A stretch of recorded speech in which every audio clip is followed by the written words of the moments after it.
Hello and welcome to a new episode of the Forbidden Project.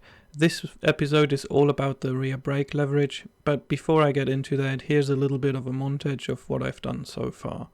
I hope you enjoy it.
So when I wanted to fix the bike, I wanted to use original parts for this, but I couldn't find the right ones. What I have here is a part of a leverage that would go in between the brake rod that I need and a different set of foot pegs which I don't use. And this is unfortunately of no use to me. And the other part that I have is a rod that would go in the same space that I need, but unfortunately it's from a later model or a different bike. And from all the drawings that I found online and everything, there were no real details, so I thought this was the right part, but I think it's from a Panther. The part works pretty much the same as what I originally need now, but it's too long, and the angle at the upper part where the lever rotates is unfortunately wrong. So in the end, to find out what the part even really looked like, I ended up buying a parts catalog, but even then the drawings were not very detailed. So the original part is a M5 threaded rod that has a bushing that goes through the brake cylinder, which is secured by a pin. On the other end there is a threaded nut to counter the head with the little fork that goes on the part of the leverage that's near the footrest, that's the actual brake lever. This one is also secured by a pin and a cotter pin. I didn't find any original parts, so in the end I used the example part of the later model as a template to make my own. And here you can see a couple of failed attempts that I did because I had to try this without really having much to go off.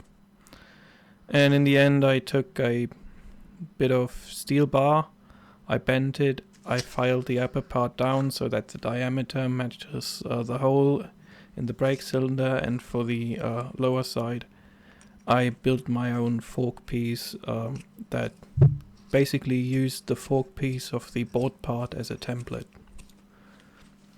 Here you can see me assembling it, and to make sure everything fit well together I re-drilled the holes. That means the hole that was in the foot lever is, because it's old, it's no longer really round, so I ended up going a size up. And I had to manufacture my own pin that fits the cotter pin from a bolt of the right size that I had lying around.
So in the end I'm missing a lot of footage here because I could only work on this every now and then, and I had to try a lot of things that didn't work out, and I just didn't record all steps of the progress that I did here. I hope you still enjoyed the video, and thank you very much for watching. See you again on another video. Goodbye.